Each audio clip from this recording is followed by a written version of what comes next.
आज हम लोग देखने जा रहे हैं कार्नफ मैप। इसको शॉर्टकट में बोलते हैं K map. Develop by Karnaugh in 1953, use to simplify Boolean algebra expressions. Boolean algebra को सिंप्लीफाई करने के लिए के मैप का यूज किया जाता है, यानी कि मिनिमाइज। तो देखते हैं टू वेरिएबल के मैप। तो यहाँ पे हम लेट ए कामा बी या बी कामा सी, सी कामा डी, कुछ भी वेरिएबल आप ले सकते हैं। तो सबसे पहले हम टू वेरिएबल देखते हैं क्या होता है। तो पहले क्या करते हैं, नंबर ऑफ सेल्स 2 की power n, where n is number of variable. तो हेयर n इक्वल टू 2 की पावर 2 इक्वल टू 4। तो यहाँ पे हमारे नंबर ऑफ सेल्स हुए 4। तो हमको अब यहाँ पे के मैप ड्रॉ करना है। तो हमने टू वेरिएबल का के मैप बना लिया। तो यहाँ पे ए लिखना है, यहाँ पे बी, मतलब अगर आप चाहो तो बी ऊपर लिख सकते हो, ए नीचे, उससे कोई फ़र्क नहीं पड़ेगा। और इसको हम लिखेंगे यहाँ पे 0 1 0 1। तो अगर इसका हम देखते हैं डेसिमल में, इसको 0 इसको 1, तो सेम अभी तो कोई कुछ पता नहीं चला कि क्या हो रहा। तो पहला तो ऐसे टू वेरिएबल का ऐसे ही बनेगा।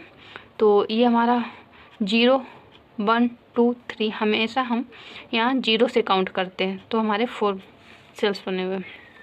तो अब देखते हैं 3 वेरिएबल के मैप। तो 3 वेरिएबल के मैप में हमने ए बी सी 3 वेरिएबल लिए हैं और 2 की पावर 3 इक्वल टू 8 सेल्स हुए यहाँ पे। तो हम देखते हैं हॉरिजेंटल के मैप आप दो तरह से ड्रा कर सकते हैं, हॉरिजेंटल और वर्टिकल। तो जो भी आपको सही लगे सॉल्व करने पे वो आप कर सकते हो, डिपेंड ऑन यू। तो इसमें क्या है, मेरे 8 सेल्स है तो हमने टेबल ड्रा कर ली, के मैप बना लिया।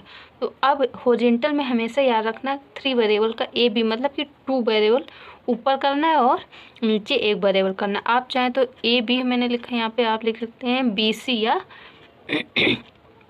ए सी, कुछ भी लिख सकते हैं। एक आपको नीचे रखना पड़ेगा तीनों में से। तो यहाँ पे हमने लिया 0 0, फिर क्या लिया 0 1, फिर 1 1, फिर 1 0। और ये सिंगल है तो सिंगल के लिए हम लोग 0 1, 2 वेरिएबल के लिए 0 0 0 1 1 1। और अब क्या है कि यहाँ पे 0 0 ठीक है 0 के लिए, फिर 0 1 आएगा। अब सोच रहे हैं यहाँ पे 1 0 आना चाहिए। तो यहाँ पे 1 1 क्यों आया, तो हमारा हर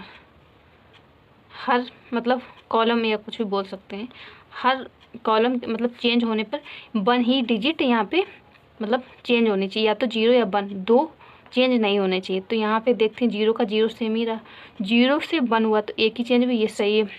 अब यहाँ पे अगर सपोज हमने यहाँ पे 1 0 लिखा है तो 1 0 में क्या हो रहा था, 0 1 ये भी चेंज हो रहा, 1 0 दोनों आपस में चेंज हो रहा। तो कॉन्सेप्ट क्या है कि एक ही चेंज होना चाहिए, दो नहीं। तो इसके लिए हमने इन दोनों को इंटरचेंज कर दिया।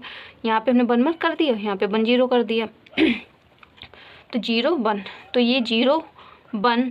अब इसको डेसिमल में लिखते हैं, 1 1 को क्या लिखते हैं 3 लिखते हैं, तो 3 इसको क्या लिखते हैं 2 4 5, फिर इसको 1 1, मतलब कि ये क्या हो रहा है ए, इसका करेंगे यहाँ पे क्या ए बी सी। तो इसका क्या आ रहा है यहाँ पे, इसका करेंगे 1 1 1। तो ये किसको लिखते हैं, डेसिमल में हम 7 लिखते हैं, तो यहाँ पे 7 आए। तो ऐसे 1 1 0 1, इसको क्या करेंगे 1 0 1। तो इसको हम लोग क्या लिखे हैं, हम लोग लिखते हैं इसको 6। तो ये 6 हुआ। अब हम देखते हैं वर्टिकल। तो वर्टिकल में सेम ही है, वर्टिकल का ऐसे ड्रा होगा, मतलब आपको 8 सेल से ड्रा करने हैं। तो वर्टिकल में ये है कि हमेशा ऊपर साइड एक ही वेरिएबल रहेगा, और हॉरिजॉन्टल में मैक्सिमम वेरिएबल ऊपर साइड, मतलब कि 2 वेरिएबल ऊपर से 1 वेरिएबल नीचे। वर्टिकल में 1 वेरिएबल ऊपर और 2 नीचे। तो पहला हुआ 0 1, फिर हुआ 0 0, फिर हुआ 0 1, फिर 1 1, फिर 1 0। मतलब यहाँ पर भी वही सेम हो रहा है कि हर डिजिट जो है एक ही चेंज होनी चाहिए, दो नहीं। तो यहाँ पे 0 0 सेम, लेकिन 0 1 डिफरेंट, तो ये सही है। तो यहाँ पे क्या है, तो वही 0 1 एक ही चेंज हुआ, 1 1 सेम हुआ, फिर 1 1 सेम 1 0 सही है। अगर हम यहाँ पे इसको करें तो गलत है, इसी वजह से हमको इंटरचेंज करनी पड़ती है। तो अब देखते हैं 4 वेरिएबल के मैम। तो यहाँ पे हमने वेरिएबल क्या लिए, A B C D। 2 की पावर 4 इक्वल टू 16 सेल्स यहाँ पे हुए, तो हमको 16 सेल्स, तो 4 वेरिएबल के लिए के मैप हमको ड्रा करना है। यहाँ पे हम हॉरिजॉन्टल या वर्टिकल कुछ भी ड्रा कर तो सेम ही होगा, क्योंकि नंबर ऑफ रो और नंबर ऑफ कॉलम दोनों के सेम ही होंगे। तो 16 सेल्स के लिए तो ए बी और सी डी, आप यहाँ पे सी डी ऊपर लिख सकते हो, नीचे ए बी आपके ऊपर डिपेंड करता है आप कहाँ पे लिखते हो। तो हमने यहाँ पे ले ली। अब इसका क्या है, 0 0 0 1, फिर 1 1, फिर 1 0, फिर ऐसे इसको लिखते गए। बस यहाँ पे क्या है, ये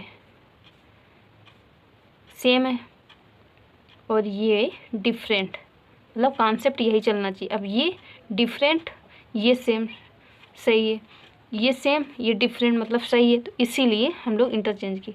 तो यहाँ पे क्या है, अब जैसे कि क्या करते हैं यहाँ पे ए बी सी डी, तो ए बी सी डी को हम क्या, यहाँ क्या आएगा, 0 कैसे लिखा, मतलब कि चारों का लिखें 0 0।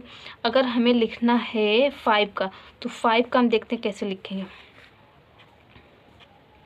ये इस ब्लॉक का क्या आएगा, तो इस ब्लॉक का क्या आएगा, ए बी और क्या है सी डी इक्वल टू, इसको क्या लिखेंगे 0, फिर 1, फिर 0 1, मतलब हमको 5 मिल गया। ऐसे करके यहाँ पे ए 1 ऐसे करके ड्रा कर देते हैं उस ब्लॉक के लिए।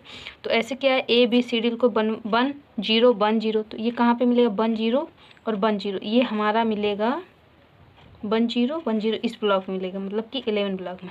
अब ये लग रहा है कि नंबर कैसे, ये नंबर हर ब्लॉक के, इसका डेसिमल 0 होगा, इसका करेंगे 1 होगा, ऐसे ऐसे उस ब्लॉक का हमने लिख दिया। जिससे यहाँ पे करेंगे देखेंगे कि 6 है, आप लोग सोच रहे हैं यहाँ पे 6 और ये 7 कैसे, तो हर ब्लॉक का ऐसे लिखा है, ये 0, ये 1 1 क्या 7 का होगा। अब ये देखना है 15, तो 15 के क्या होता है, 15 के लिए ऐसे बी सी इक्वल टू 1 1 1 1, ये क्या है 15 डेसिमल में ऐसे लिखते हैं हम लोग। तो सबसे अच्छा यही है कि अगर आप कंफ्यूज हो रहे हैं कि बार बार इंटरचेंज देखना, तो हर थर्ड जो कॉलम आए, थर्ड कॉलम के बाद आपको जो यहाँ पे आ रहा हो, जैसे 0 1, फिर क्या है यहाँ पे 2 आना चाहिए, फिर यहाँ पे 3, तो 3 का आप डेसिमल यहाँ बाइनरी यहाँ पे लिख देंगे और इसका बाइनरी यहाँ पे लिख देंगे जो 2 आएगा। तो आप हर थर्ड कॉलम के बाद इंटरचेंज कर देंगे आपस में, सभी में यही कॉन्सेप्ट होगा। आई होप आप लोगों को समझ में आया हो।